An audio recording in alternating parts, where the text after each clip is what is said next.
गुरुजी, मेरा आपसे प्रश्न है कि चमत्कार होते हैं या नहीं होते हैं, मुझे प्लीज़ बताओ। बात ऐसे है कि यह प्रश्न बहुत से भक्तों द्वारा पूछा गया है कि चमत्कार होते हैं नहीं। तो मैं आपको सभी को बताना चाहता हूँ कि चमत्कार होते हैं। यह कुछ सिद्ध मंत्र होते हैं जिनकी सिद्धि करनी पड़ती है, उसके बाद वो एक चमत्कार का काम करते हैं। जैसे कि बहुत सारे लोग बागेश्वर धाम के ऊपर प्रश्न उठा रहे हैं कि बागेश्वर बाबा के पास कुछ नहीं है, कोई सिद्धि नहीं है, तो वो उनका भ्रम है। वो हनुमान जी द्वारा एक सिद्धि की गई है, हनुमान जी की, जिससे उन्हें होने वाले समय में जो कुछ होना होता है उसका उन्हें पूर्ण अनुभव हो जाता है। ऐसे ही मैं आपको बात बताऊं कि कुछ समय पहले की बात है, मैं किसी गांव, अपने साथ के गांव में गया था।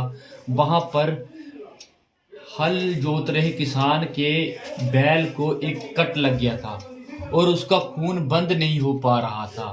तब वहां पे एक सिद्ध योगी जी आए, उन्होंने उसको जख्म के ऊपर सिर्फ ऐसे करके करके हाथ घुमा दिया और वो खून उसी टाइम बंद हो गया। तो उनके पास हनुमान जी की एक सिद्धि थी जिससे वो खून को बंद कर सकते थे, खून के प्रवाह को बंद कर सकते थे। अच्छा गुरुजी, भूत प्रेत होते हैं क्या? हाँ जी, भूत प्रेत होते हैं। ऐसा है, अगर सत्य है तो असत्य भी है, अगर दिन है तो रात भी है, अगर भगवान है तो शैतान भी है। परंतु कई लोग बोलते हैं कि भूत प्रेत नहीं होते हैं। देखो, आप बच्चा इस बात को मानिए कि जब भी आप कभी रास्ते में चलते हो, कई बार ऐसी जगहें भी मिलेगी जहाँ पे लोगों का आना जाना बहुत कम होता है। वहाँ पे ऐसी लोग जिनकी अकाल मृत्यु हो जाती है, उनका टाइम पूरा नहीं हुआ होता है, उनकी मृत्यु हो जाती है, उनको अपना पूरा समय, जितना उनकी एक निश्चित आयु होती है, उस आयु तक उनको भटकना पड़ता है। कई बंदे डिप्रेशन में चले जा रहे हैं, डिप्रेशन में जाने के बाद वो आत्महत्या, सुसाइड जैसे कर लेते हैं।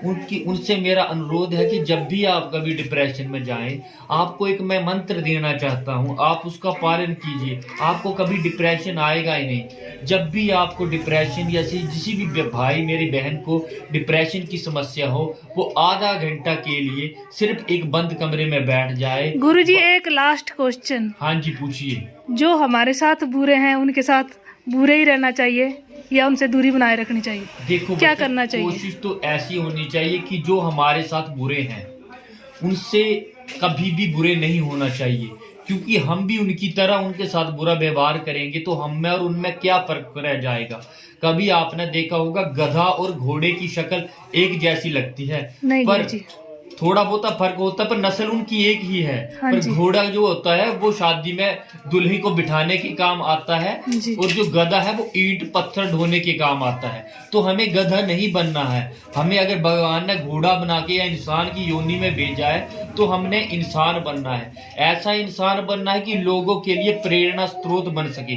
लोग आपको देखे कि नहीं, ये लोग इसके साथ किसी ने इतना बुरा व्यवहार किया है, इतना बुरा किया है, फिर भी उस व्यक्ति ने उसके ऊपर कोई जवाब नहीं दिया, कोई टिप्पणी नहीं दी। गुरुजी, अगर बात बात पर दुत्कारता रहे, यानी कि दूर करता रहे, इग्नोर मारता रहे, तो क्या करना चाहिए? कोशिश ये है कि बिच्छू का कर्म जो है वो डंक मारना है। अगर हम बिच्छू के कर्म को नहीं बदल सकते तो हमें अपने आप को बदलना होगा। इतना भी नहीं किसी के नीचे दब जाना चाहिए कि अपना आत्म सम्मान मर जाए। हाँ जी, हाँ जी। हम वहां तक ही सहन कर सकते हैं जहां तक कि हमारे में सहनशीलता है। जब आपको पता लग गया है कि अब हम नहीं सहन कर सकते तो वहां से अपना रास्ता अलग कर लीजिए। आपको पता है इस रास्ते पर बिच्छू ही मिलेंगे, वो आपको डंक ही मारेंगे, तो जरूरी उस रास्ते पर चलना। अपना रास्ता अलग कर लीजिए, वो तो आप में भी इतनी बुद्धि होगी। धन्यवाद गुरुजी, बताने के लिए धन्यवाद। बहुत बहुत धन्यवाद। मेरे चैनल को लाइक और सब्सक्राइब कीजिए। आपको ऐसी ही अच्छी बातें और जानकारी मेरे चैनल से मिलती रहेगी। हर हर महादेव मित्रों।